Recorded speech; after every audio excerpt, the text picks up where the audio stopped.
Thank you so much for coming back to my channel. I'm Carrie Roberts of Charisma Tips newsletter and Carrie Roberts makeup artist based out of Atlanta, Georgia. And I am participating in VIDA Video Every Day of April. And today is day number 7, April the 7th, also Saturday. You've come with me this far. You've got to see mostly everything that's in my kit. Thank you so much for hanging along for the ride. And today is one of my favorite days because we're going to talk about lipsticks.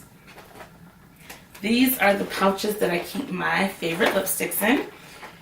And most of my lipsticks are from MAC because as a makeup artist, I do have to have a wide variety of colors, but I do need to make sure, that I'm cost effective. I'm not spending $30. I might spend $30 on a lipstick for myself, but it'll get very expensive to do $30 for, 20, 30 colors for different clients. So MAC makes these really great palettes.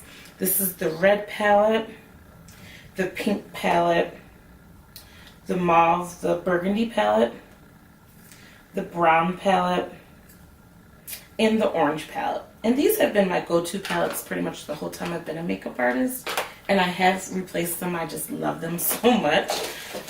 That's pretty much my go-to. There's mattes, there's shimmers, there's satins, there's a wide variety, and of course I can always custom blend them. I use pretty much exclusively, 100% MAC lip liners. Sorry, I've got eyeliners on the brain from my video from yesterday. But these are my MAC lip liners. And I also like gloss because gloss is not dead. Everything right now is matte, and matte is cool. Matte will make your face pop. I'm here for it, but it's easy to make one of these shades matte. You can apply a translucent powder. You can apply a spray. There's all sorts of stuff you can do to make your lipstick matte. Most of my clients are special occasions, going for boudoir photo shoots, or getting married. And I just don't get a lot of people that request matte. So I have mattes that come in here, but I don't have a specific palette for matte. I forgot to mention, I do have a lip pigments from Pink Digger, which is a local brand. It's kind of ugly. I've dropped it a couple of times. And these dry down to a demi-matte finish.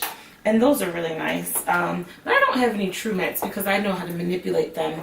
But I do carry gloss. There's certain photographers that I work with that specifically ask for a glossy look. It just translates so beautifully in a still image, especially if it's boudoir and you really want that face to come through with the emotion. So for my lip glosses, my favorites right now are from Anastasia Beverly Hills. She has a warm collection and a cold collection, and the price was right, so I bought both. So I've got 12 colors here. I'm trying to show you without dropping, but you guys know I drop everything in every video. So these are my glosses. And I've got browns, I've got some metallics, I've got some pinks and plums and neutrals and everything in between, but there's 12 of those. There are 30 MAC lipsticks, and I think I've got 15 MAC lip liners. So between all of that, I can create the perfect lip. So there you have it. That is what's in my kit. Thank you so much for hanging out this week. So if you haven't gotten a chance to look, go ahead and look back at my other videos. They won't take long. The videos are very quick. So you can see what I'm working with when I go on a location for my beautiful clients. And go ahead and check back starting tomorrow, week number 2, because I'm going to be breaking down a basic face in really easy steps. We're going to break it down one by one. So thank you so much for watching. Please like and subscribe, share with your friends, and don't forget to comment below. I would love to know what your favorite lipstick is, how you feel about matte, and if you still wear lip gloss. Thank you, and have a great day.